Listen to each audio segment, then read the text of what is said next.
You know, ladies and gentlemen, if you're a fan of the NFL, you don't see the commentators bragging up the Jacksonville Jaguars weeks after they're knocked out of the playoff race. In Major League Baseball, you don't see commentators talking about the San Diego Padres or Arizona Diamondbacks weeks after not making the Major League Baseball postseason. But how come on TSN and Sportsnet, the announcers are continuously referencing back a team that the Montreal Canadiens had defeated in the first round in dramatic fashion, and of almost like they don't want to announce any success of Montreal in the postseason. Yes, ladies and gentlemen, this is the annual rite of spring, trying to convince the people across Canada that Toronto Maple Leafs are the center of the hockey universe in Canada. Here's a fact, ladies and gentlemen. Can I ask you a question? If you had an opportunity on free TV to show Game 5 of the Boston Red Sox playing the Yankees in the American League Best of 7 divisional, league final, would you show it? Of course you would. Did CBC show Game 5 on all his array of networks that night? It was a 10 o'clock start. Did he show it? Of course they didn't. First time in my memory, maybe other than maybe something dealing with the Olympics, that a Canadian team was in a major playoff game. It was not shown on free television. It was being shown on Sportsnet and a myriad of channels. What the hell is going on, ladies and gentlemen? Are they that freaked out because Montreal has had some success in the playoffs? Here's the statistics for you, ladies and gentlemen. The last 12 games that the Canadiens have played, they're 10-2.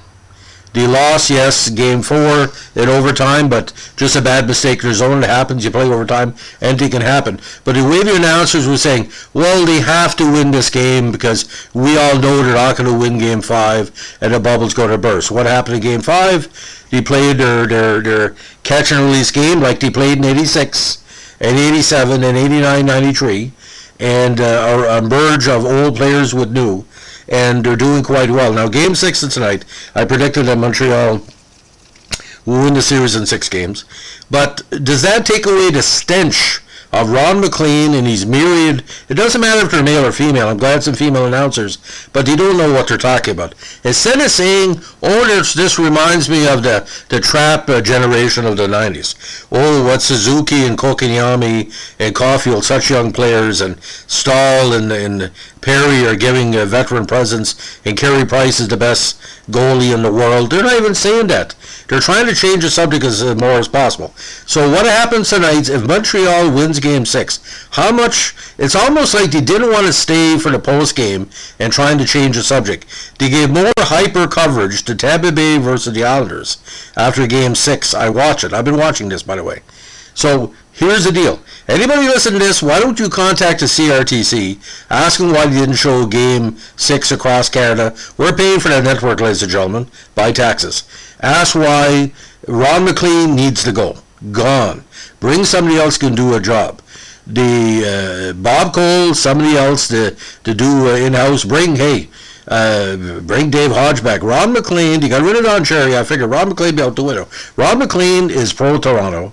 Everybody in Sportsnet. By the way, ladies and gentlemen, not showing the game, how much money do you think CBC lost? You think they'd be smart enough in their advertisers to call Montreal or Maritime clients and said, listen, you know, the game shown on CBC 6 for Montreal, showing the Maritime feeds, can we sell a few ads? He never thought about that. He left maybe, I don't know, $2 million on the table? $3 million? By the way, there was a time years ago, ladies and gentlemen, where CBC put all their money in the same basket with the Maple Leafs coverage when Montreal Canadiens were taking off Hockey Night Canada. Get this. By the way, ladies and gentlemen, how many years did Toronto win the Cup? 54. How many years did Montreal play in the Final Four pretty well in this decade? That's the 3rd time. So at least they're consistent every once in a while, every 3-4 years. Canada's team is the Montreal Canadiens. Anybody doubts that doesn't know history. You look at the podcast I did here to your talking about Montreal Canadiens. Toronto has not been relevant really since, 20 years? One playoff series victory in 2 decades. Montreal Canadiens already have 2 this year, beating Toronto.